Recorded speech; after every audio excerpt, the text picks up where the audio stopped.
بسم اللہ الرحمن الرحیم ایاک نعبد و ایاک نستعین. Thank you very much. آپ سب دوستوں کی بڑی مہربانی, اتنے وہ یہاں پہ موجود ہیں. This is first time I am in Peshawar press club and I think this is my first press conference in Peshawar press club. Indeed this is an honour.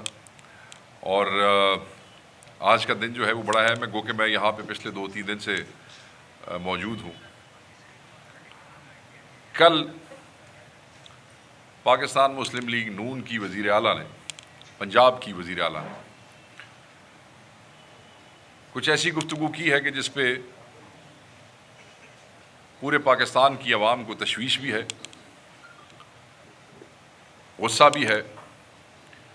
اور مختلف علاقوں میں لوگ اپنے جذبات کا اظہار بھی کر رہے ہیں. پنجاب کی مینڈیٹ چور وزیر اعلیٰ نے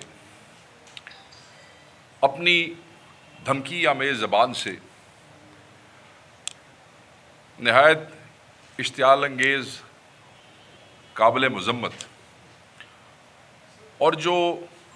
مکروہ منصوبے وہ خان صاحب کی ذات کے حوالے سے بناتے رہے ہیں, اس کا اظہار کیا ہے. بانی چیئرمین کے ساتھ جیل میں جو سفاکانہ سلوک ہے وہ اس بیان سے لگتا ہے کہ وہ انہیں نقصان پہنچانے کی ایک سازش ہے. 2022 میں بھی یہ لفظ فتنہ استعمال کیا گیا تھا اور اس کے اوپر باقاعدہ طور پہ اس جماعت نے ایک مہم ڈیزائن کی تھی. اگر آپ دیکھیں جو حملہ ہوا تھا وزیر آباد میں عمران خان صاحب پہ, اس حملے سے پچھلے 2-3 مہینے کے واقعات اگر آپ دیکھیں تو یہ سارا معاملہ 2-1 ماہ پہلے وزیر آباد کے حملے سے وقار ستی کی ایک ٹویٹ سے شروع ہوا تھا. اس کے بعد جاوید لطیف کی پریس کانفرنس دیکھیں, اس کے بعد خواجہ آصف کی گفتگو دیکھیں, اور ساتھ ہی بہت اہم بات, مریم نواز صاحبہ نے وزیر آباد واقعے سے پہلے اسی قسم کی گفتگو کی تھی, اور اس کے بعد وزیر آباد کا واقعہ ہو جاتا ہے. خان صاحب پہ ایک حملہ کیا جاتا ہے اور خان صاحب کو راستے سے ہٹانے کی جو ہے وہ کوشش کی جاتی ہے. اور اس سے پہلے جو تقریریں ہوتی رہی مینڈیٹ چور وزیر اعلیٰ کی طرف سے, اگر آپ کو یاد ہو تو انہوں نے ایک لفظ استعمال کیا تھا کہ شاید خدا نخواستہ عمران خان صاحب کے بارے میں کہ یو آر ڈن اینڈ ڈسٹڈ. غرور سے بھرے ہوئے مقتدرہ کی گود میں بیٹھ کے غرور والے الفاظ استعمال کیے گئے تھے. کچھ لوگ جب بہت عرصہ عوام سے باہر رہتے ہیں, لوگوں سے دور رہتے ہیں, اور اچانک مقتدرہ ان کے ساتھ ہو جاتی ہے تو اپنے آپ کو بہت طاقتور محسوس کرنے لگ جاتے ہیں. اور پھر وہ طاقتور جب محسوس کرتے ہیں تو ان کے منہ سے نکلے ہوئے الفاظ کا ان کو اندازہ نہیں ہوتا کہ یہ الفاظ کیا ہیں. مگر کیونکہ میں یہ یہاں بتانا ضروری سمجھتا ہوں, یہ ہولے پانڈے, آپ سمجھتے ہیں ایک لفظ ہولے پانڈے, ہمیشہ یہ کوئی نہ کوئی اس قسم کی بات کسی نہ کسی واردات سے پہلے کر بیٹھتے ہیں. اب یہ بھی دیکھ لیں یہ اسلام آباد میں کیا ہوا جب کے پی ہاؤس کے اوپر حملہ ہوا, تو اس سے 3 دن پہلے پنجاب کی انفارمیشن منسٹر, سینٹر کے انفارمیشن منسٹر, وہ بار بار یہ بات تاثر دے رہے تھے میڈیا کے اوپر کہ کے پی ہاؤس جو اسلام آباد میں ہے وہ شاید الفاظ تھے کہ دہشت گردوں کی آماج گاہ بن چکا ہے, مفروروں کی آماج گاہ بن چکا ہے. اور پھر اس پروٹیسٹ کا بہانہ کر کے کس طریقے سے کے پی کے کی زمین کے اوپر یہ حملہ کرتے ہیں, کس طریقے سے ایریل فائرنگ کرتے ہوئے اندر جاتے ہیں. تو یہ کیونکہ قد کے چھوٹے لوگ ہیں اور اس قسم کی چیزیں جو ہیں جو ان کو ایکسائٹ کرتی ہیں وہ اسے سنبھال نہیں سکتے, تو وقت سے پہلے یہ اس قسم کی گفتگو کر دیتے ہیں. تو یہ جو زبان انہوں نے استعمال کی ہے, اور اگر ہم ان کا ماضی دیکھیں کہ وزیر آباد حملے سے پہلے بھی اس قسم کی گفتگو کی گئی تھی, تو یہ ہمارے لیے کافی تشویشناک ہے. آپ نے دیکھا ہوگا کہ اس وقت بھی ہم خان صاحب کے حوالے سے وہ مقدمہ درج نہ کرا سکے تھے. JIT بنی, مگر اس کے اندر بھی اس سارے معاملے کو سبوتاژ کیا گیا. ہم صرف یہ بتانا چاہتے ہیں کہ خان صاحب کی صحت، سلامتی اور زندگی کے حوالے سے پورے پاکستان میں تشویش پائی جاتی ہے، اور ہم یہ تنبیہ کرنا چاہتے ہیں بگوڑوں کی پارٹی اور فراری خاندان کو، یہ بتانا چاہتے ہیں کہ اگر عمران خان کی صحت، زندگی اور سلامتی کے حوالے سے ایک ہلکی سی جنبش بھی ہوئی تو اس کا حساب پاکستان کی عوام آپ سے لے گی، سڑکوں پہ لے گی، چوکوں پہ لے گی۔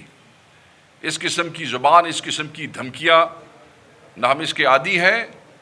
نہ ہم اسے برداشت کرتے ہیں۔ ہم صرف آپ کو یہ کہنا چاہتے ہیں کہ آپ نے اپنی پریس کانفرنس میں یہ لفظ استعمال کیا کہ ان کی سیاست آخری دموں پہ ہے۔ آپ نے وہ دیکھا ہوگا کہ اس گفتگو میں نے کہا کہ ان کی سیاست آخری دموں پہ ہے۔ میں محترمہ مینڈیٹ چور وزیر اعلیٰ کو یہ بتانا چاہتا ہوں کہ یہ چوری کے مینڈیٹ سے بنائے گئے M N As, M P As کی سیاست نہیں ہے جو وزیر اعلیٰ پنجاب کے کچن میں دموں پہ ہے۔ یہ حقیقی نمائندے عوام کے،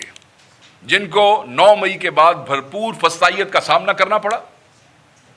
پنجاب میں، کے پی میں، بلوچستان میں، سندھ میں ہمارے لوگوں کے ساتھ کیا کیا ظلم اور جبر کیے گئے،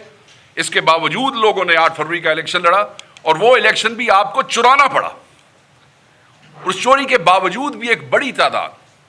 اللہ تعالیٰ کی مہربانی ہے کہ یہاں کے پی میں پی ٹی آئی کی گورنمنٹ بنی،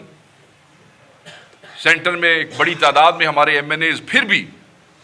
ان چوروں ڈاکوؤں سے بچ کے وہاں پہنچ گئے۔ پنجاب میں بھی ایک بڑی تعداد میں ایم پی اے پہنچے۔ سو یہ آخری دموں والی سیاست نہیں ہے، اور دموں کے حساب سے میں آپ کو بتاتا چلوں کہ اگر پاکستان تحریک انصاف کی سیاست آخری دموں پہ ہوتی تو پھر تمہیں پنجاب میں یہ جبر اور فسطائیت نہ کرنی پڑتی۔ اگر پی ٹی آئی کی سیاست آخری دموں پہ ہوتی تو پھر تمہیں آئینی ترمیم کے لیے بندے نہ اٹھانے پڑتے، پھر آپ لوگوں کو، لوگوں کی فیملیز کو اغوا نہ کرنا پڑتا، پھر آپ لوگوں کو بلیک میل نہ کرنا پڑتا، پھر آپ کو لوگ خریدنے نہ پڑتے، پھر آپ کو لوگوں کے پلازے نہ گرانے پڑتے، پھر آپ کو لوگوں کے بچے اغوا نہ کرنے پڑتے۔ وہ جو 9 مئی سے لے کے 8 فروری تک اور 8 فروری کے بعد جو سلسلہ آگے چلا، سیاست، حمایت، محبت، جذبات عمران خان کے حوالے سے وہ بڑے ہیں۔ آج پاپولیرٹی 80% سے بھی اوپر ہے عمران خان کی۔ ہمیں دکھائیں کون سا، ان کے تو منہ نہیں ہے کہ یہ عمران خان کا مقابلہ کر سکیں۔ کوئی بھی پارٹی ان میں سے ایسی نہیں ہے کہ جن کے ایم این ایز روپوش ہوں، جن کے امیدوار روپوش ہوں، اور جہاں کسی قائد کی صرف تصویر کے اوپر 1.5 2 لاکھ ووٹ پڑ جائے کہ ان کی کوئی شکل دکھائے ان میں سے کوئی ایسی پارٹی یا کوئی ایسا قائد ہے۔ اگر وہ ایک قائد اس ملک میں ہے جس کی صرف تصویر کے اوپر، میں آپ کو مثال دیتا ہوں، میں نے 2.25 لاکھ سے اوپر ووٹ لیے، روپوشتا نہیں جا سکا حلقے میں، صرف عمران خان کی تصویر، اور پھر بعد میں ایسا ہوا کہ تصویر لگانے کی اجازت نہیں تھی، اور ہم نے صرف ایاک نعبد و ایاک نستعین کے بینر لگائے، کیونکہ وہ جو پریس والے تھے وہ چھاپ کے بھی نہیں دیتے تھے کیونکہ وہ بھی اٹھا لیے جاتے تھے۔ یہ مقابلہ کرتے ہیں اور یہ کہتے ہیں کہ عمران خان کی سیاست جو ہے وہ آخری دموں پہ ہے۔ یہ اس کو فتنہ کہنے کی، وہ دوبارہ وہ پروپیگنڈا کرنا چاہتے ہیں۔ وہ یونائٹنگ فورس ہے اس ملک کی، جس نے اس ملک میں سے بہت سے فتنوں کو ختم کیا ہے، اور جو بقایا فتنے اور انتشاری اور سازشی عناصر ہیں وہ انشاءاللہ اگلے وزیر اعظم ہیں، اور وہ اس کو ختم کریں گے۔ میں آپ کو بتاتا چلوں، پھر یہاں انہوں نے کہا یہ گھس بیٹھیے، شاید محترمہ کو گھس بیٹھیے کا مطلب پتہ نہیں ہے۔ پاکستان تحریک انصاف کی سیاست اور پاکستان تحریک انصاف گھس بیٹھیے نہیں ہے، گھس بیٹھیے وہ ہیں جو فارم 47 کے اوپر ڈاکہ مار کے آئے ہیں، جو مینڈیٹ چور ہیں، جو ہارے ہوئے تھے اور ہمارے جیتے ہوئے ممبران کی سیٹوں پہ آ کے بیٹھ گئے ہیں، جنہیں پورے پنجاب میں شاید 3 سیٹیں بھی نہ ملی ہوں، مگر وہ پنجاب میں حکومت بنا کے بیٹھے ہیں۔ پورے پاکستان میں کچھ ذرائع کہتے ہیں کہ 15-16 کے قریب نیشنل کی سیٹیں نکال سکے تھے، مگر آج نیشنل کی حکومت بنا کے بیٹھے ہیں۔ آپ جو جعلی حکمران ہیں، جو چور ہیں، جو ڈاکو ہیں، خزانہ خور ہیں، مینڈیٹ چور ہے، فراری خاندان کے نمائندے جو ہیں، آپ گھس بیٹھیے ہیں، جن کے علاج کے لیے بھی ان کو باہر جانا پڑتا ہے، جن کو شاپنگ کے لیے بھی باہر جانا پڑتا ہے۔ اور اب تو مزے کی بات ہے، وہ جو کرپشن کے سکینڈل یہاں ہوا کرتے تھے، اب تو وہ کرپشن کے سکینڈلز میں بھی لندن جو ہے وہ انوالو ہے، سب کچھ باہر ہے۔ گھس بیٹھیے تو آپ ہیں جو باہر سے در اندازی کرتے ہیں اور یہاں آ جاتے ہیں، اور پھر فیسیلیٹیٹرز کی ہیلپ سے آپ یہاں پہ انسٹال ہوتے ہیں، اور پھر یہ رویے اور یہ غرور اور یہ گفتگو، انہیں اللہ کا خوف نہیں ہے۔ یہ سمجھتے ہیں کہ شاید انہوں نے مرنا نہیں ہے، قبر میں جانا نہیں ہے، جواب نہیں دینا۔ وہ تو بعد کی بات ہے، عوام کو تو جواب دینا پڑے گا، اس سے پہلے دینا پڑے گا۔ یہ جو فسطائیت بڑھتی جا رہی ہے، اور جس طریقے سے دیکھیں ڈاٹس ملائیں، خان صاحب سے ملاقات ہوئی، وہ جو بین ہوئی ملاقات، اور پتہ کیا لگا کہ خان صاحب کو بدترین جو ہے وہ حالات میں رکھا گیا، بجلی بند کی گئی، کھانا جو ہے وہ ان کو اس طرح کا دیا گیا کہ جس سے ان کو جو ہے وہ وامٹنگ شروع ہو گئی، اور دوسری طرف یہ وزیر اعلیٰ کی دھمکی آ جاتی ہے۔ ہم اس کو دھمکی سمجھتے ہیں۔ اور میں آپ کو یہ بھی بتاتا چلوں کہ ہم نے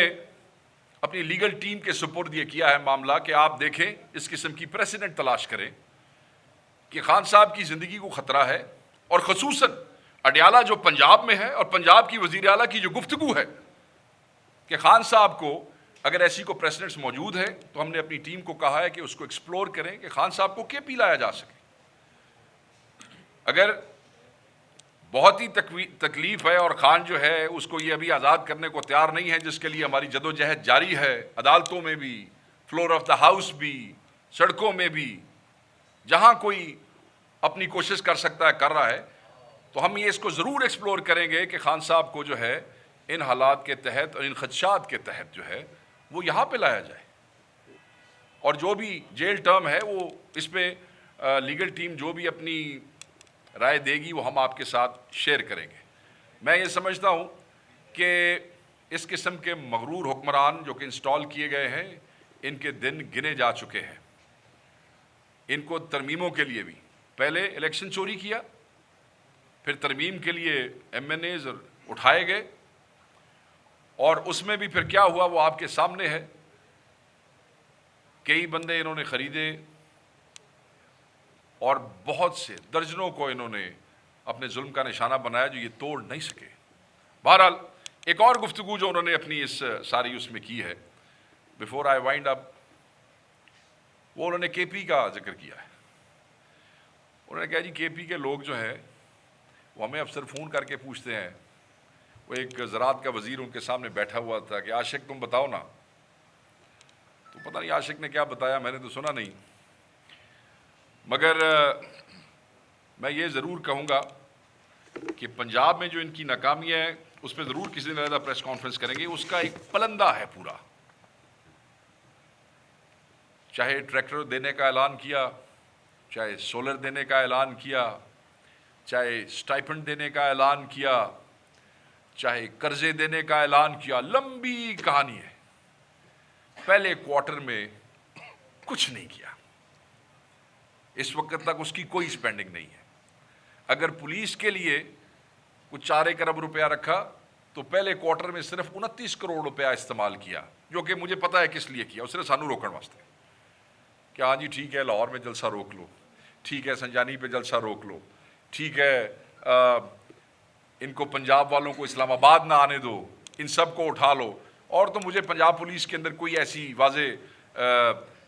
کروڑوں روپے کی کوئی ایسی انویسٹمنٹ نظر نہیں آ رہی۔ مجھے تو یہی نظر آیا کہ وہ سارا کا سارا پیسہ صرف تحریک انصاف کے پرامن آئینی احتجاج کو روکنے کے لیے۔ یہ ایک لمبا پلندہ ہے، اور وہ کے پی کے ساتھ اپنے آپ کو کمپیئر کرنا چاہتے ہیں۔ تو جب میں آ رہا تھا، میں نے یہاں کے کچھ دوستوں سے جو آپ کے فائنانس میں ہیں ان سے بات کی، تو انہوں نے مجھے بتایا کہ خیبر پختونخوا اس وقت پاکستان کی 77 سالہ تاریخ میں ایک بہترین معاشی دور سے گزر رہا ہے۔ موجودہ حکومت کی کوششوں سے صوبے کا خزانہ 20 سے 25 ارب روپے سے بڑھ کے تقریباً 175 ارب روپے تک پہنچ چکا ہے، جو کہ غیر معمولی اچیومنٹ ہے۔ یہ اضافہ صرف 8 ماہ میں ہوا ہے۔ قرض ادائیگی فنڈ انہوں نے قائم کیا ہے، جس میں 10% کی اماؤنٹ جو ہے وہ ڈال بھی دی گئی ہے۔ کیش جو ہے وہ پچھلی تاریخ سے بہت بہتر، ادھر